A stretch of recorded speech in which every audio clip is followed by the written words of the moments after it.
후배 만신창이 선배는 그 와중에 인증샷을 찍었군요. 지금 언론을 뜨겁게 달구고 있는 부산 여중생 폭행 사건 얘기를 해보겠습니다. 저희 당시 상황이 담긴 CCTV 영상부터 먼저 보고 얘기를 나눠볼 텐데요. 글쎄, 김복준 교수님. 네. 제 화면 설명은 너무 자세하게 일일이 할 수는 없을 것 같고. 네. 이 부산 여중생 폭행 사건 전말이 뭡니까? 9월 1일 날 밤 한 8시 반경에 이제 부산 일원 어떤 골목 공사장 인근입니다. 저기 지금 보이지 않습니까? 공사장 인근에서 여중생 14살짜리 두 아이가 또 동급생이에요. 똑같은 14살짜리 그 여자아이를 끌고 와가지고 지금 저기 뭐 화면에 많이 나오네요. 그 서 있는 두 아이도 또 있는데 그건 이제 후배들입니다.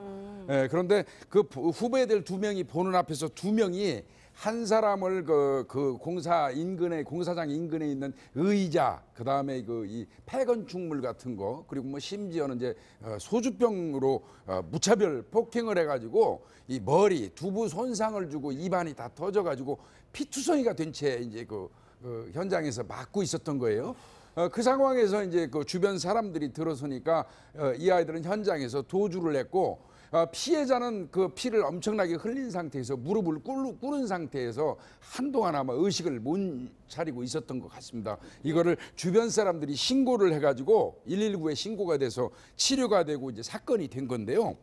이게 이제 더 충격적인 거는 현장에서 그렇게 발견돼서 이게 밝혀진 게 아니고 가해를 했던 이 여학생 한 명이 자신의 선배한테 사진을 찍어가지고 피 흘린 채 무릎 꿇고 있는 사진을 찍어가지고 보내면서 이거 저 심한 거냐, 이걸로 인해서 나 교도소 가겠느냐고 질문을 한 게 있었어요. 그거를 이제 선배가 이 밖에 알리는 바람에 일파만파 이렇게 지금 상황이 된 것입니다. 예. 그렇군요. 두 번째 특별 게스트 박지훈 변호사 제 왼쪽에 나오셨습니다. 어서 오십시오. 안녕하십니까? 예, 뭐 김 교수님 질문을 좀 이어가자 보면 아까 앞서 말씀하시긴 했는데 저는 더 큰 충격이 가해 학생들은 현장에서 도주를 했고 지나가던 행인이 발견해서 신고를 한 거란 말이에요. 많이 다쳤는데 시간이 더 지체됐으면 정말 큰일이 날 뻔한 상황이에요. 만약에 아마 그 현장에서 지금 그 사진을 보면요. 출혈 자체가 상당히 많아요. 과다 출혈이 오랜 시간 동안 지속된다면 탈진이나 과다 출혈이 병형돼 가지고 쓰러지거나 해서 누가 돌보는 사람이 없다면 사실 사망할 수도 있는 경우에 이르거든요. 이런 부분에서 그래도 그나마 이제 조기에 조치될 수 있었던 건 다행이라고 봅니다. 저 인적이 드문 곳 화면 보시면 저 인적이 드문 곳에서 저런 집단 폭행을 어떤 흉기나 도구, 둔기까지 휘둘러서 한다는 게 그것도 심지어 여중생입니다. 박준 변호사님. 네. 그런데 저는 이게 이 학생들이 처음인 줄 알았더니 그게 아니었다면서요? 그렇습니다. 피해 학생 층의 주장에 지금 따르면 사실 이 범죄 자체가 첫 번째가 아니고요. 2개월 전에 어떤 범죄가 있었는데 이런 행동들이 있었는데 그거를 신고했다. 그때는 이제 왜 자기 남자친구 전화 받느냐면서 그때도 5명이 집단 폭행을 했고요.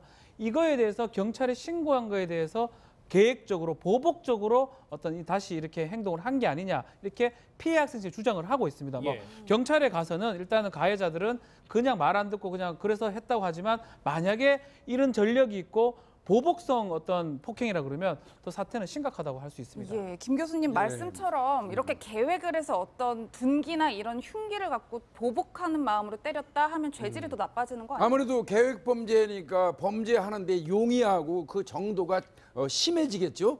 이제 제가 보니까요, 이 첫 번째 한 2달 전에 이 아이가 미리 한번 맞았어요. 5명한테. 5명한테 맞았는데 그때 맞았을 때 아마 경찰서에 신고를 했고 그거로 인해서 이제 요번에 가해 학생들이 좀 혼난 것 같아요. 그거에 대한 이제 앙심을 꼭 품고 있었는데 2달 전에 맞게 된 이유도 조금 전에 박지훈 변호사님 설명했지만 아마 그 남자친구의 문제였던 것 같습니다.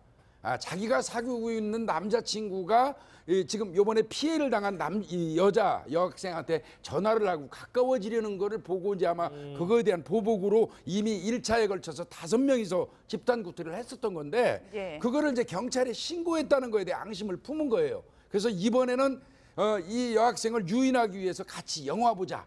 뭐 이런 식으로 이제 불러들여 가지고 그 공사 현장으로 강제로 끌고 가서 폭행을 한 것입니다. 예. 예. 그런데 저는 제일 충격적인 게 뭐냐면 뭐 화면도 화면이지만 당연히 인증샷을 찍어서 이제 동네 선배한테 보내고 본인 좀 처벌도 걱정하는 듯한 글쎄 그거 진짜 걱정인지 잘 모르겠습니다만 어떻게 사진 찍어서 보낼 생각을 할 수 있죠? 사실 이제 이 화면에 자세히 저는 뭐 원본 봤습니다만은 예. 상당히 진짜 보기에도 혐오스러울 정도로 다량의 피를 흘리고 있는 그런 모습이고 무릎 꿇고 모자를 쓴 채 이게 엎드려 있는 모습이거든요.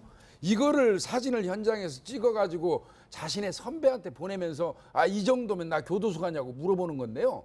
그게 교도소 간다는 거를 뭐 궁금해서 물어봤겠습니까? 그건 아니에요. 내가 시원하게 그 가해자 입장에서는 이 정도로 얘를 심하게 때려줬다는 거를 과시하기 위해서 보낸 걸로 보여집니다.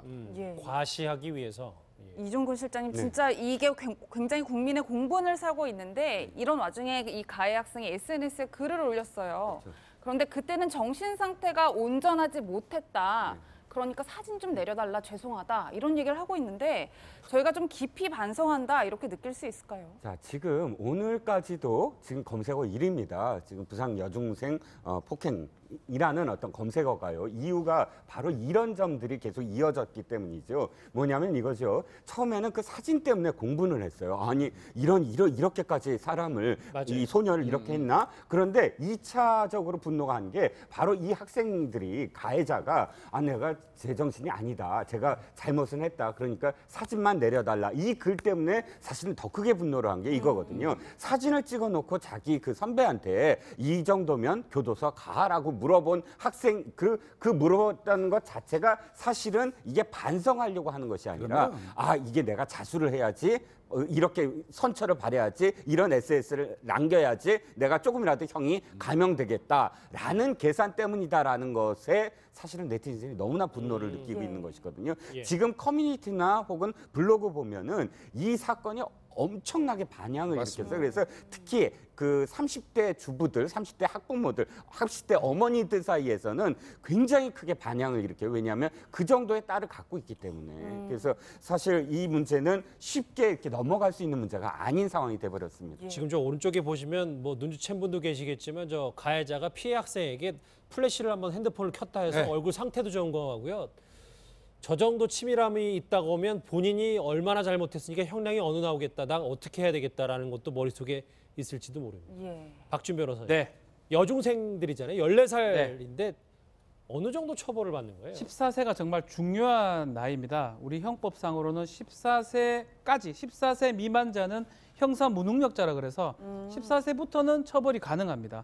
13세 만약에 이 학생들은 14세를 넘었기 때문에 형법적 처벌은 가능합니다. 다만 소년법에 이 규정이 있기 때문에 형법 처벌도 가능하지만 소년법 적용도 받습니다. 그래서 사실은 보호 처분도 가능하고 징역이라든지 성인과 같은 어떤 형벌 처벌도 가능한데 그 모든 판단은 사실은 소년법원에서 소년법 판사가 아마 판단할 걸로 보이고 다만 너무나 잔혹하고 흉악한 또 범죄고 피해자가 합의가 안 되는 상황이라 그러면 지금 이 사건은 또 보복성 범죄라고 가정했을 때 이 사건은 소년 보호 사건보다는 일반 형사 사건으로 갈 가능성이 크다 이렇게 봅니다. 예, 이현정 의원님 네. 사실 지난 뭐 인천 초등생 살인 사건도 그렇고 이번 사건도 그렇고 미성년 처벌 강화에 대한 굉장한 의견들이 분분한 것 같아요 지금. 그러니까 이제 지금 사회가 여러 가지 지금 우리가 접촉할 수 있는 뭐 영화라든지 게임이라든지 이런 것들이 많이 되어 있고 또 이제 발육 자체가 굉장히 좋지 않습니까?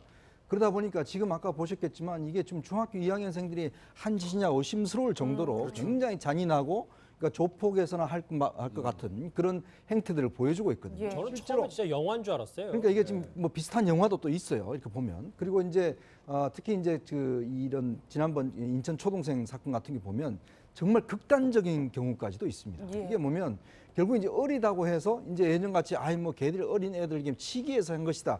이 정도로 취급할 게 아니라 실제적으로 이제 그 범죄 잔혹성이 더 이제 심해지고 있기 때문에 예. 지금 청와대 홈페이지 같은 경우는 이 청소년 보호법 아까 말씀하셨지만 14세 이하 같은 경우는 아예 촉법 소년이라고 해서 일체인 처벌 자체가 되지 않습니다.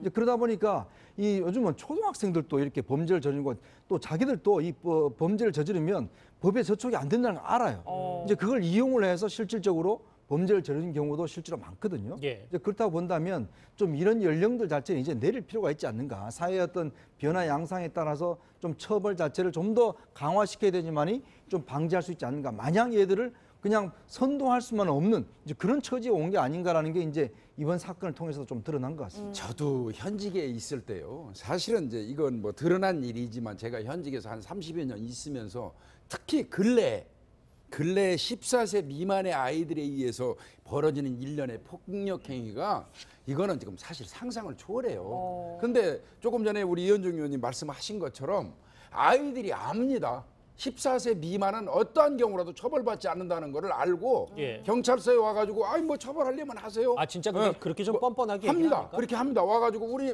저 생년월일이 몇 년생인데요. 저 14살 안 됐는데요. 이런 식으로 따지기까지 하거든요. 경찰관서에서 경찰관들이 정말 답답한 지경에 이르는 경우도 많이 있어요. 근데 이제 저는 뭐 이 범죄를 연구하는 사람이라서 이거 관련돼서 형벌을 올려가지고 어떤 예방 활동을 하자는 거에 대해 찬성하는 사람은 아니지만요. 예. 대한민국 형법이 1953년도에 만들어졌어요. 그 형법이 53년도에 만들어질 때 대한민국 국민들의 일반 그 수명이 60세를 기준으로 만드는 겁니다. 예. 지금은 90세 시대예요. 알겠습니다. 이거는 시사하는 바가 좀 있어요. 예. 부산 여중생 폭행 사건은 아마 저희가 추후에도 계속해서 속보가 나오면 보도를 해드려야 될 것 같아요.